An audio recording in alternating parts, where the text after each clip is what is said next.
Hello friends, welcome to Yadnya investment academy. So happiest minds के अगर आपको स्टॉक्स मिले हैं, I am talking about IPO में अगर अलॉट हुए हैं तो आपने उसके साथ क्या करना चाहिए। सो नॉर्मली अगर आप रिटेल इन्वेस्टर हो या फिर आप नॉन इंस्टीट्यूशनल इन्वेस्टर हो तो सबको ही हार्डली एक या दो लॉट्स मिले, उससे ज़्यादा लॉट्स तो किसी को मिले नहीं है।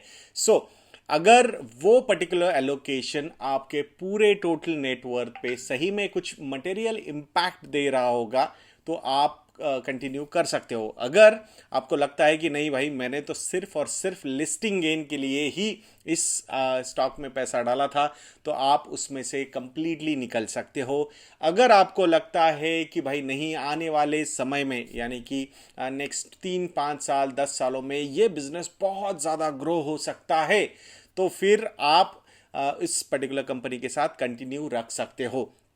I was just listening to Mr. Suta, Ashok Suta, who is the executive chairman of Happiest Minds.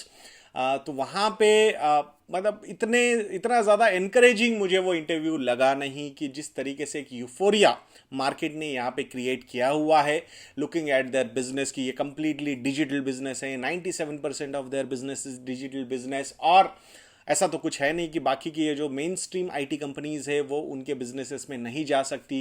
35 to 50% business उनका भी डिजिटल बिजनेस ही है। तो ऐसा कोई एक्स्ट्रा एज मुझे नज़र नहीं आता है।